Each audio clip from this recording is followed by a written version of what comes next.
Attitude has been called the most important word in any language in the world. You see, the average man believes some businesses are better than others, instead of realizing the truth that there are no bad businesses. Just one great idea can completely revolutionize your work and, as a result, your life. None of us would want to work for a company or invest our money in a company that didn't have a very viable research and development department. If you're worried about your income or your future, you're concentrating on the wrong end of the scale. Those who insist on remaining spare gear must expect to be jettisoned when things get too rough for safety. Success is really nothing more than the progressive realization of a worthy ideal. Know your boss.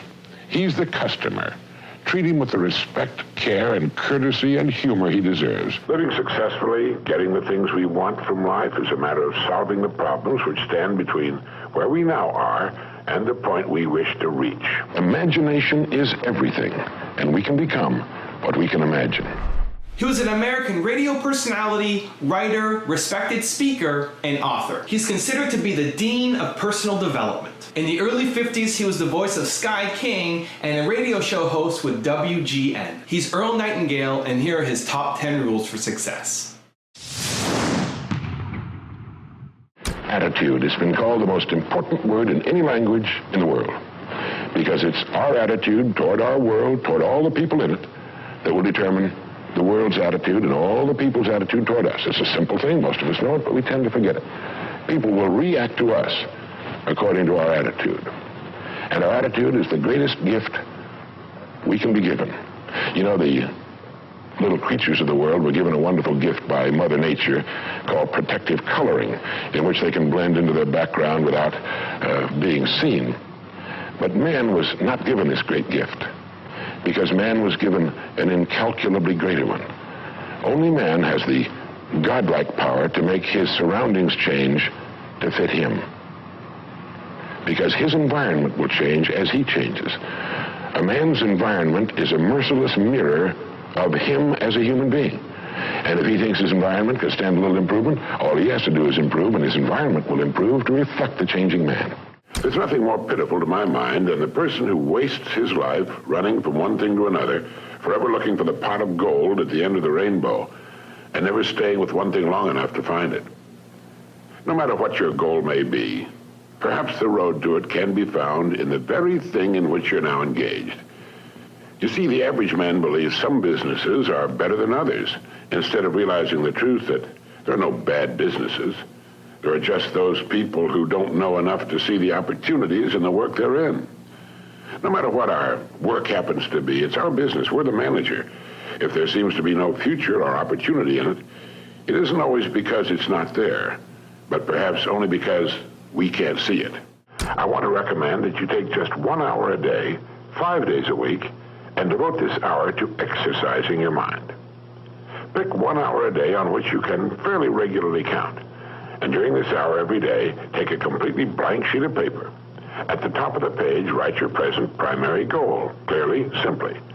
Then, since our future depends upon the way in which we handle our work, write down as many ideas as you can for improving that which you now do.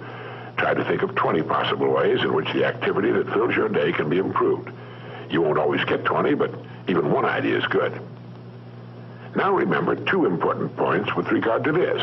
1, this is not particularly easy, and 2, most of your ideas won't be any good.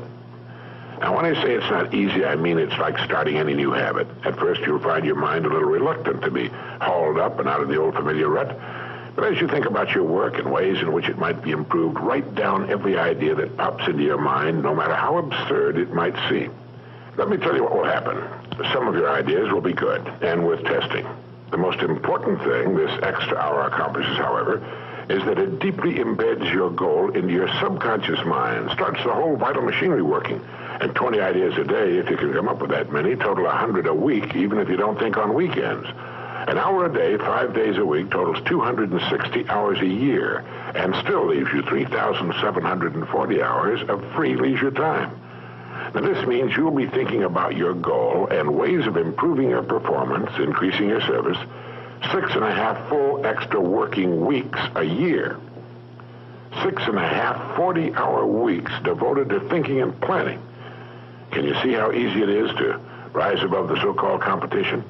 And will still leave you with 15 hours a day to spend as you please. Starting each day thinking, you'll find that your mind will continue to work all day long. You'll find that at odd moments, when you least expect it, really great ideas will begin to pop into your mind. And when they do, write them down as soon as you can. Just one great idea can completely revolutionize your work and, as a result, your life. None of us would want to work for a company or invest our money in a company that didn't have a very viable research and development department. That is, pumping a good percentage of its profits back into research and development because its future depends on it. But so does a man's. And you might ask yourself, how much of your own take-home pay have you spent during the past year for materials calculated to make you smarter this year than you were a year before? Calculated to make you a little better, a little bigger as a human being, to perhaps love a little more and hate a little less and do a little better job than you did a year ago. How much money are you pumping back into yourself and your future? It's worth thinking about. Our rewards in life will always match our service.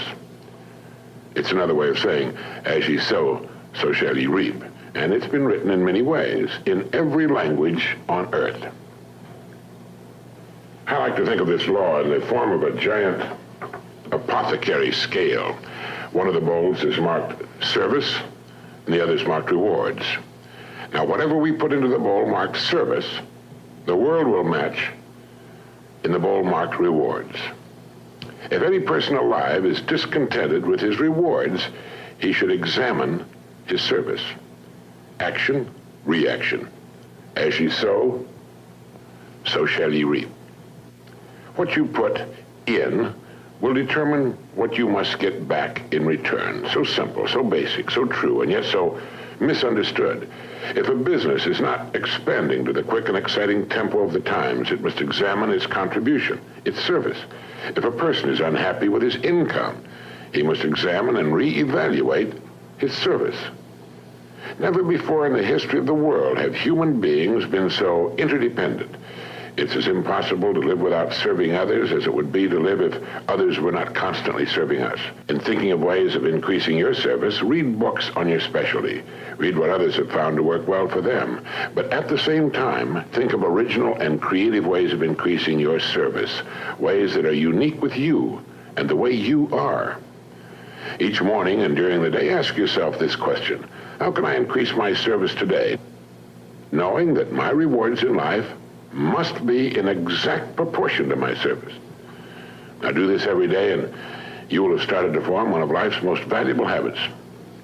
Horace Mann wrote, "If any man seeks for greatness, let him forget greatness and ask for truth, and he'll find both." You see, you can cut away all the confusion and complications and nagging worries and vague, half-formed fears by returning to the great truth, the great laws, the great verities on which all success, all accomplishment, the whole world is built. If you're worried about your income or your future, you're concentrating on the wrong end of the scale. Look at the other end. Concern yourself only with increasing your service, with becoming great where you are, and your income and your future will take care of themselves.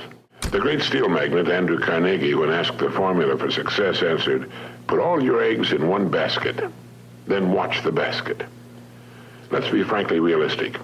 Who gets laid off work during an economic slump? Well, what gets thrown over the side when a ship is in danger of going down? Everything not absolutely vital to the operation of the craft and the safety of its passengers. And it's the same with a business or any other organization. With a corporation, its main purpose is to remain in business forever. As long as it remains in business, it can provide a needed product or service, protect the investment of those who have faith in it, and provide jobs for those who are vital to its continuity of operation. It's the duty of management to protect the firm and the people who depend upon it, just as it's the captain's duty to do everything in his power to keep his ship sailing. All a person needs to do is to make certain that he or she is a vital part of his business or organization. Those who insist on remaining spare gear must expect to be jettisoned when things get too rough for safety. Nobody, particularly the captain, likes to see cargo thrown over the side, but if it'll help save the ship, there's simply nothing else to do. That's why people are laid off. It has nothing to do with management and labor relations or personalities, and in the long run, it's best for everyone, since once smooth sailing has again been reached, additional employment can be made available. So each of us must decide whether we want to be part of the cargo or a member of the crew. Most people don't know what success is all about. And since they don't know what it's about, they really don't know where to look for it. Success is really nothing more than the progressive realization of a worthy ideal. This means that any person who knows what he's doing and where he's going is a success. Any person with a goal toward which he's working is a successful person. This means that the boy in high school who's working toward a diploma, or the boy in college toward a degree, is just as successful as any human being on earth, because he knows what he's doing, why he's getting up in the morning, and where he's going. But conversely, if a person doesn't know what he's working toward, what it is he wants, doesn't have a goal toward which he's working, then he must, at least by this definition, be called unsuccessful. Why isn't then, with this simple definition, why isn't everyone successful? Should be easy. Yet surveys indicate that 19 out of 20, 95% at least, are not. In fact, a survey one time asked thousands of working men why they got up in the morning and went to work, and 19 out of 20 didn't know. 19 out of 20 working people didn't have the foggiest notion of why they got up in the morning and went to work. Under closer questioning, they said, well, everybody works. Well, that would be a good reason to quit. In fact, here's a little rule of thumb you might want to remember. Whatever the great majority is doing under any given circumstance, if you do exactly the opposite, you'll probably never make another mistake as long as you live. Just something to keep in the back of your mind. The problem with most people is that they're playing the world's most unrewarding game, and the name of the game is follow the follower. There's a story about a small town in which there was a jewelry store, and like all jewelry stores, or most jewelry stores at least, he had a big clock in his window. And every morning for years, he'd noticed a working man stop, adjust his pocket watch to the same time as the clock in the window. He'd been doing this for many years, and one morning the jeweler was out in front sweeping a sidewalk, and so he asked the man, he said, tell me, why do you adjust your watch to my big clock every morning? I've noticed you doing that for years. The man said, well, I'm the foreman down at the big plant. He said, I want to make sure my watch is correct because I blow the quitting whistle every night at 5 o'clock. And the jeweler looked at him rather strangely for a minute, and he said, well, that's funny. He said, I've been setting that big clock in the window by that quitting whistle all these years. A very logical thing, but they could have been off 6 months. It was a case of a person just going along with what he thought to be correct without checking his references. So I want to suggest that from now on out, at least we do that we check our references and ask ourselves, are the people I'm following going where I want to go? Try to find some way every day in which your work can be improved. And above all, know your boss. He's the customer. Treat him with the respect, care, and courtesy and humor he deserves. Remember that he pays all of your bills every month. He will buy everything you will ever own. He may be, of course, crude, coarse, ignorant, selfish, conniving, and a thoroughgoing savage. He often will be. And here it's more important that you treat him with all the care and attention you can muster. If you don't, and if you permit his attitude to affect yours, you're admitting that he's the stronger person. If you respond the same way he conducts himself, you're admitting you're no better than he is. But most people are nice people. They're people like you and me who want to be liked, who want to get along, and who want to be friends. They have problems and sorrows of their own, of which we're not aware. And they have bad days and disappointments. Make sure that the time they're with you is a high spot in their day, and they'll want to come back, not just because of your company, but because of you. Successful people are not people without problems. They're simply people who've learned to solve their problems. And there you have it. Living successfully, getting the things we want from life is a matter of solving the problems which stand between where we now are and the point we wish to reach. No one is without problems. They're a part of living. But let me show you how much time we waste in worrying about the wrong problems. Here's a reliable estimate of the things people worry about. Things that never happen, 40%. Things over and past that can't be changed by all the worry in the world, 30%. Needless worries about our health, 12%. Petty miscellaneous worries, 10%. Real, legitimate worries, 8%. In short, 92% of the average person's worries take up valuable time, cause painful stress, even mental anguish, and are absolutely unnecessary. And of the real, legitimate worries, there are two kinds. There are the problems we can solve, And there are the problems beyond our ability to personally solve. But most of our real problems usually fall into the first group, the ones we can solve if we learn how. We become what we think about most of the time, and that's the strangest secret. This is why thinking is so vital. This is why a goal is so important, because we will become that. This is why people who set goals achieve them. The trouble with men is not in achieving their goals. They do that. It's in establishing them. We must love them. We must help them. We must serve them, because our whole success will depend on our ability to do these things. But never lose our own individuality and our identity by permitting ourselves to become submerged in what has historically proved itself to be little more than a suffocating sea of indirection and purposelessness. If we want to emulate someone, fine, but let's be choosy in whose steps we follow. It's the only life we've got. And remember to think. Imagination is everything, and we can become what we can imagine. If you find yourself getting depressed and down at the mouth, as we all get once in a while, you might want to remember this quotation by Dean Briggs. He said, "Do your work. Not just your work and no more, but a little more for the lavishing's sake. That little more which is worth all the rest. And if you suffer as you must, and if you doubt as you must, do your work. Put your heart into it, and the sky will clear. And then out of your very doubt and suffering will be born the supreme joy of life." Believe it or not, in an age when we've come to nearly deify leisure time, we've almost lost sight of the fact that virtually all our satisfactions and rewards will come not from our leisure, but from our work. And don't forget the strangest secret. We become what we think about.